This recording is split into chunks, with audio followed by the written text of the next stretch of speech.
ఒకటే కోరుకుంది తెలుగుదేశం పార్టీ.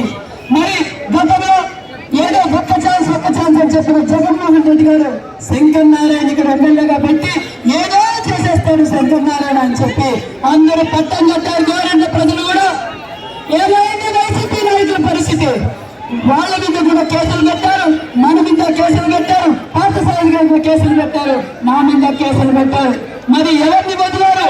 వాళ్ళకు డబ్బు దోచుకోవడం తప్ప దాచుకోవడం తెలియదు. మరి ఈ రోజు కొత్తగా వైసీపీ పార్టీకి వాళ్ళకి 10 ఏళ్ళైంది పార్టీ పుట్టాం, కానీ పార్లమెంట్ అంతా తిరుగుతున్నా కూడా క్యాబినెట్ లేరు. బల్లా రుచి తీసుకొచ్చిన శాంతమని ఎప్పుడైనా శాంతమ్మని చూసారా? మరి మనకు బళ్ళారిలో ఉండే శాంతమ్మ కావాలా, పెనుగొండలో ఉండే పార్థసారథి కావాలా? మరి ఇంకో అనుకున్న గురించి చెప్పాలి. బెంగళూరు నుంచి కళ్యాణ్ దుర్గం నుంచి పెనుగొండ టు బెంగళూరు.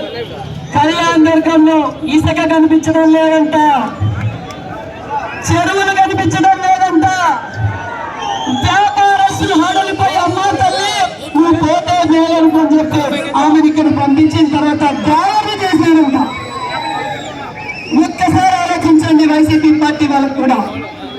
గతంలో శంకర్ నారాయణ భుజస్కంధాల మీద వేసుకొని మీరు గెలిపించారు, వాయనే మీ మీద కేసులు పెట్టారు. ఈ విషమ పరిస్థితి కూడా కళ్యాణ్ దుర్గంలో కనుక్కోండి. వైసీపీ నాయకులు కూడా మొదలలేదు, తెలుగుదేశం జనసేన బీజేపీ వాళ్ళతో పాటు మిమ్మల్ని కూడా తొక్కి పెట్టిన రాజకీయ వ్యక్త ఈ యానకొండ విషయాన్ని కూడా మేము తెలియజేస్తున్నాం. కాబట్టి మీకు అందరికీ తెలియజేసేది ఒక్కటే, గతంలో మా తండ్రి గారు రామచంద్రారెడ్డి గారు మీకు అందరికీ తెలిసి ఇక్కడ ఎంపీగా పనిచేశారు. ఆయన కుమార్తె మీ సొంతంగా